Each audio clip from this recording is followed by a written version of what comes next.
बिस्मिल्लाहिर्रहमानिर्रहीम। अस्सलाम वालेकुम नाज़रीन, आप देख रहे हैं PC1 न्यूज़। मैं हूं गुलाम दस्तगीर। प्रोग्राम एक मुलाकात के साथ ही नाज़रीन, आप आज आपकी मुलाकात शायरी और अदब की इल्मी शख्सियत आज़ाद नकवी से करवाते हैं। आप नकीबी कारवान अदब के चेयरमैन भी हैं, जबकि शोरा और रुबा के तमाम प्रोग्राम में ना सिर्फ शामिल होते हैं बल्कि नकीबी सिलसिला से भी मुंसलिक हैं।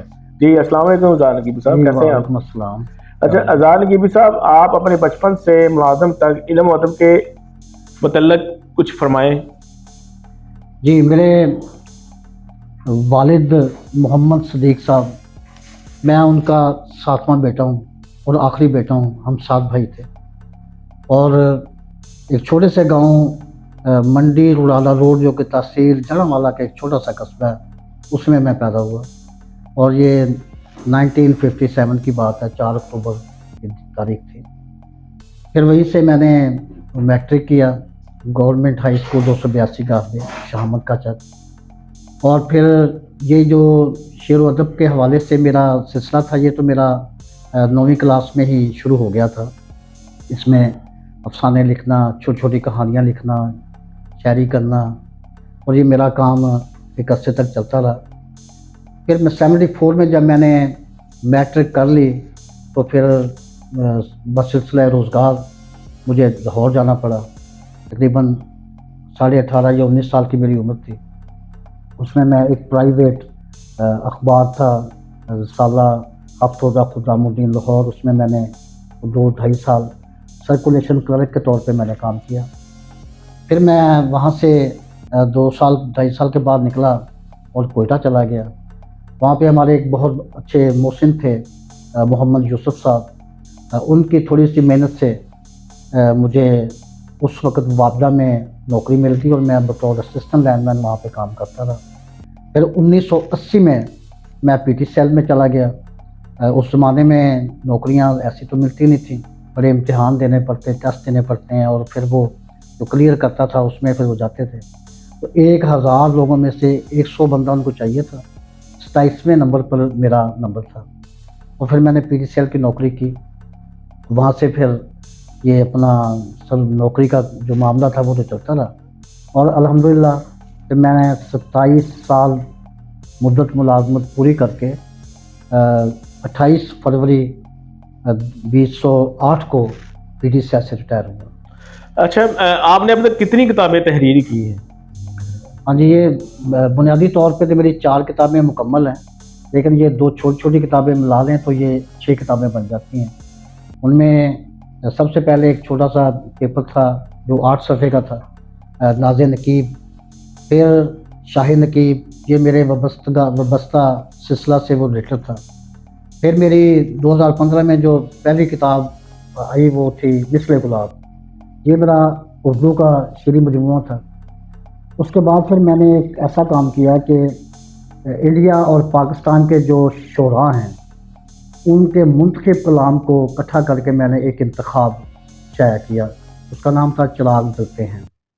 फिर लास्ट पिछले साल यादम दा परागा था, ये मेरी पंजाबी किताब थी।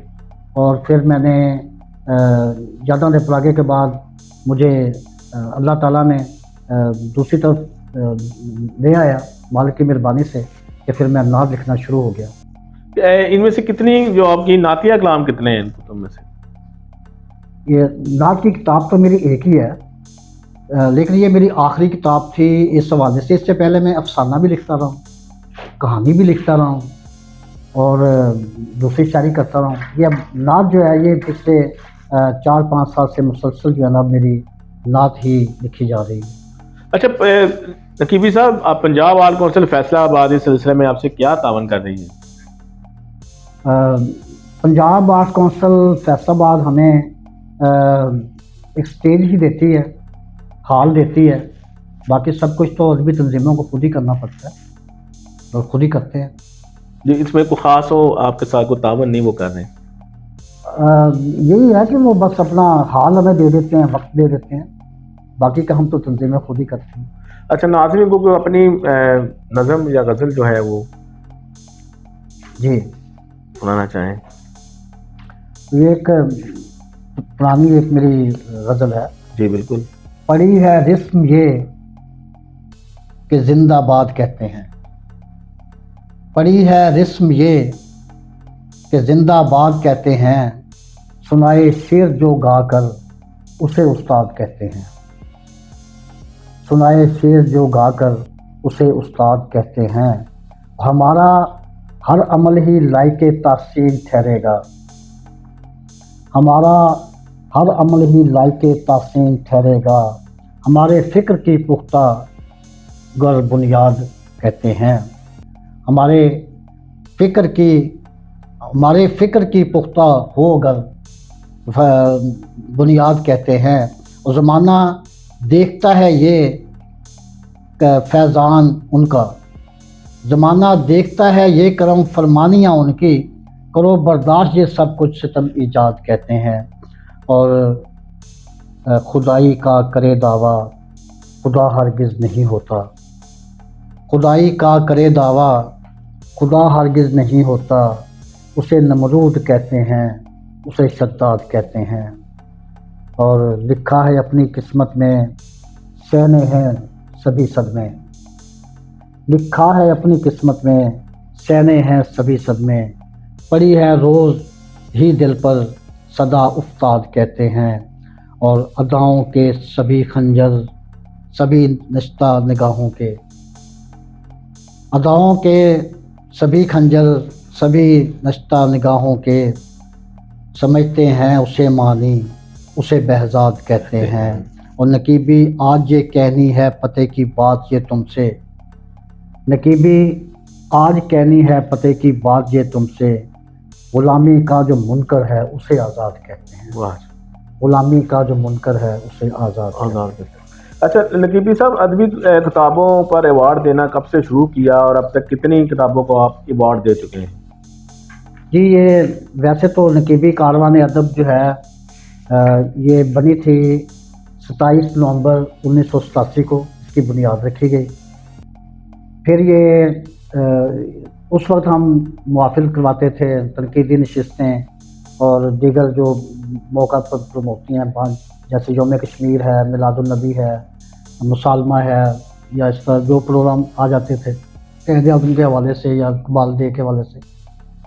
तो लेकिन 2008 में ऐसा हुआ कि मैं जब PTCL से रिटायर हुआ तो मेरे जहन में एक बात आई और उसने मुझे थोड़ा सा हौसला दिया। और वो एक तो ये थी कि मुझे मौला कायनात हज़रत अली करमुल्लाह वजह का एक फरमान था जिसने मुझे इस तरफ मोड़ा या मेरी रहनुमाई की। वो ये था कि हज़रत अली करमुल्लाह वजह फरमाते हैं कि जो शख्स लोगों की खिदमत करता है, अल्लाह की मखलूक की खिदमत करता है, अल्लाह ताला कभी उसके दामन को खाली नहीं रहने देता। ये थी उस अवार्ड प्रोग्राम के शुरू की जो बात थी।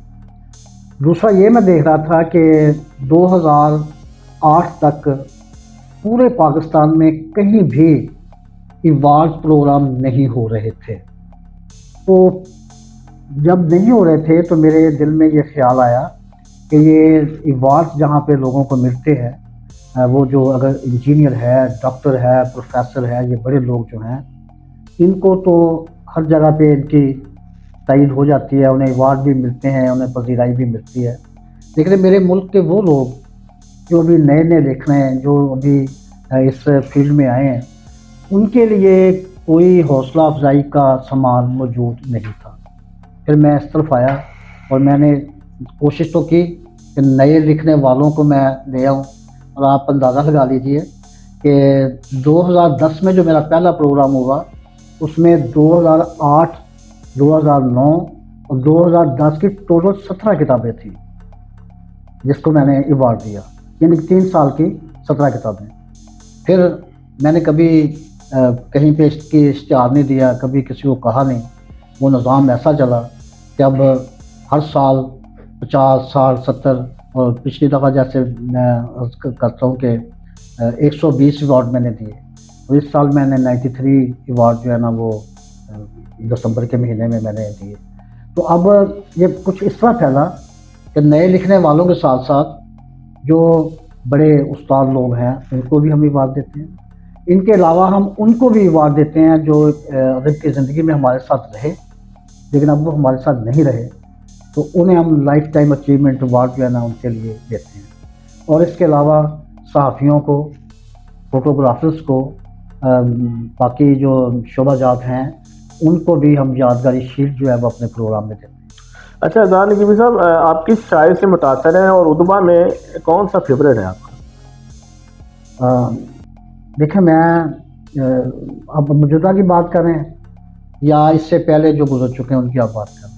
نہیں دیکھیں، آپ کسی سے تو متاثر بندہ ہوتا ہے نا کہ شاعر کو فیوریٹ ہوتا ہے یا ادب میں کوئی فیوریٹ ہوتا ہے بندے. ہاں نہیں، آپ ٹھیک کہہ رہے ہیں. ویسے تو میں جو بڑے لوگ استاد لوگ ہیں، درد ہے، میر ہے، غالب ہے، اس کے علاوہ مجھے بلے شاہ، وارث شاہ، شاہ حسین، یہ لوگ بھی میری فیوریٹ ہیں.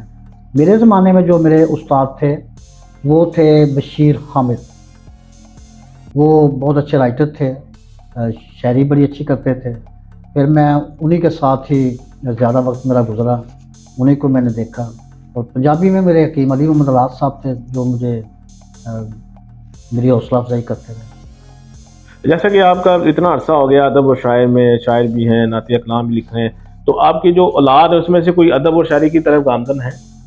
ہاں یہ ایسا ہوتا ہے. میرا ایک بیٹا ہے محمد نصیب اللہ رستم، ایک ہی بیٹا ہے میرا.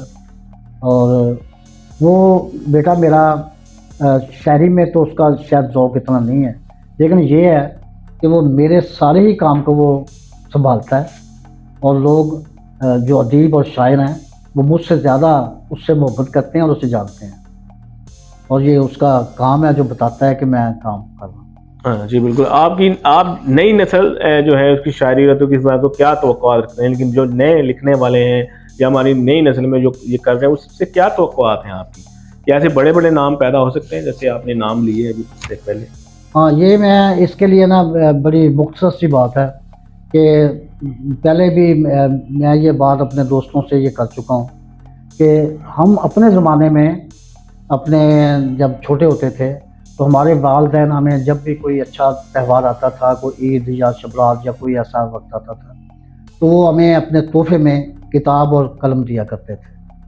بدقسمتی ہے کہ آج ہم اپنے بچوں کو کتاب اور قلم کی بجائے 80,000 روپے کا موبائل تو دے دیتے ہیں، 1,25,000 کی بائک ہم دے دیتے ہیں، لیکن 300 روپے کی کتاب نہیں دیتے. اور یہ المیہ ہم بڑوں کا ہے. ہمیں چاہیے کہ اپنے بچوں کو کتاب دینے کا رواج جو ہے وہ پیدا کریں. اور بڑی لوگ محنت کر رہے ہیں، چھوٹے چھوٹے بچے ہیں، بڑا اچھا لکھتے ہیں، اور یقیناً ایک دن یہی بڑے ہوں گے.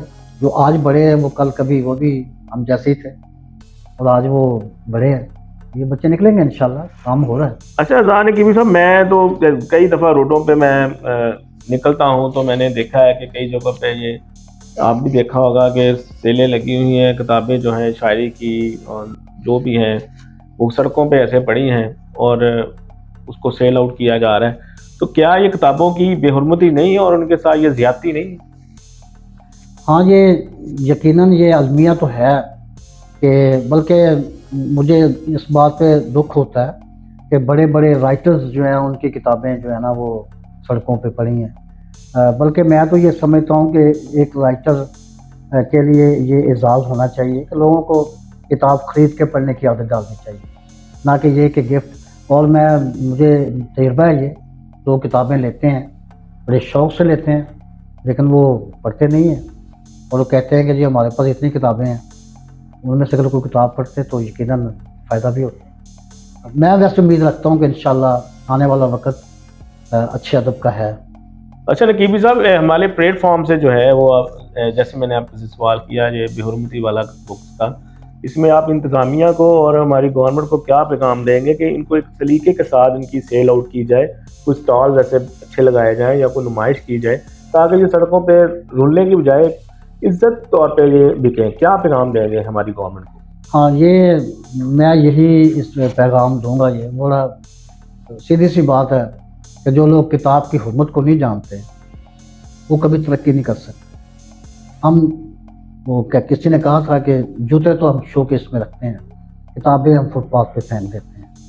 تو جو کو لوگ کتابوں کو فٹ پاتھ پہ اور جوتوں کو شیشے کی الماریوں میں رکھتے ہیں وہ قوم کبھی آگے بڑھ نہیں سکتی. تو ہمیں چاہیے کہ ہم اپنی ان کتابوں کو یہ جو ہماری سرکاری ادارے ہیں، بلکہ اب شروع ہو گئی ہیں اور ہونی بھی چاہیے. یہ لائبریریاں جو ہیں انہیں فعال کیا جائے اور لائبریریوں میں بیٹھنے کا پورا اہتمام کیا جائے، وقت دیا جائے، لوگ آئیں، کتاب لیں، کتاب پڑھیں، تاکہ لوگوں کو پتہ چلے کہ کتاب ہے. اب دیکھیں نا، میڈیا جیسی میڈیا میں لوگ سب چیزیں ڈھونڈ لیتے ہیں، لیکن آپ یقین جانیں کہ اس میں بھی آپ جو صحیح چیز ڈھونڈنے لگو گے نا تو وہ پھر آگے پیچھے کام ہو جاتا ہے، کیونکہ جس نے جو کہہ دیا میڈیا نے وہی آپ کو بتا دینا ہے، لیکن اس کی تحقیق، ریسرچ وہ کرنے سے ہی ملے گی اور وہ آپ کو کتاب دے گی. جی بالکل ناظرین، اس وقت میرے پاس ان کا ایک نعتیہ، اردو نعتیہ مجموعہ یا نبی صلی اللہ علیہ وسلم پڑھا ہوا ہے، اور ان سے ہی، ان کلام سے ہم سنتے ہیں. اس میں سے کوئی ہمیں اگر آپ سنا دیں. جی، تو یہ ایک نعت بھی ہے جی اور یہ میری اپنے لیے ایک دعا بھی ہے، ایک کوشش بھی ہے کہ آقا کی محبت سے ہے دل شاد نقیبی، آقا کی محبت سے ہے دل شاد نقیبی، سرکار کی الفت سے ہے آباد نقیبی، سرکار کی الفت سے ہے آباد نقیبی، اور دنیا کی ستائش کی ضرورت ہی نہیں ہے، دنیا کی ستائش کی ضرورت ہی نہیں ہے، پاتا ہے مدینے سے بڑی داد نقیبی، پاتا ہے مدینے سے بڑی داد نقیبی، اور لوٹا ہے غزل زار سے امید وفا پر، لوٹا ہے غزل زار سے امید وفا پر، اب ٹھہرا زمانے میں ثناءزاد نقیبی، اب ٹھہرا زمانے میں ثناءزاد نقیبی، اور آقا نے لیا جب سے اپنی پناہ میں، آقا نے لیا جب سے اپنی پناہ میں، ہوگا نہ کسی طور بھی برباد نقیبی، ہوگا نہ کسی طور بھی برباد نقیبی، اور سرکار نے اکرام سے کتنا نوازا، سرکار نے اکرام سے کتنا نوازا، رکھے گا ہر ایک لمحہ اسے یاد نقیبی، اور آقا کی غلامی کا یہ اعجاز بڑا ہے، آقا کی غلامی کا یہ اعجاز بڑا ہے، گھیرے نہ تجھے کوئی بھی صیاد نقیبی. اور اس نعت کا آخری شعر کہ سرکار نے ہر ایک غلامی سے بچایا، سرکار نے ہر ایک غلامی سے بچایا، کہتا ہے زمانہ مجھے آزاد نقیبی، کہتا ہے زمانہ مجھے آزاد. سبحان اللہ جی، بڑا اچھا کلام تھا. جی ناظرین، یہ تھے میرے ساتھ آزاد نقیبی صاحب، جن کا تعلق ادب سے اور بڑے معتبر شاعر، اور انہوں نے فکر مند تو ہیں وہ بھی، فیوچر جو ہے یہاں پہ ہمارے پاکستان میں جو ہے ادب کا ہے، لیکن وہ پر امید بھی ہیں کہ جو نئے لکھاری ہیں یا لکھنے والے ہیں وہ اس ادب کو لے کے آگے چلیں گے، اور جو ہماری یہاں پہ کتابوں کی بے حرمتی ہوتی ہے، کتابوں کو ہم وہ عزت نہیں دیتے، اور ہم اپنے جو بچوں کو ہیں وہ کتابوں کی عادت ڈالنے کی بجائے لیپ ٹاپ پر، کمپیوٹرز پر، اور یہ جو اینڈرائڈ فونز ہے اس پہ لگایا ہوا ہے، اس کو بھی ہم کوشش کریں گے کہ کم کریں، تاکہ اب لوگوں کو، جو بچوں کو اسپیشلی نئی نسل کو کتاب پڑھنے اور خریدنے کی طرف لے کے آئیں. اگر پروگرام کہ مجھے اور میرے مہمان کو اجازت دیجیے. اللہ حافظ. پاکستان زندہ باد.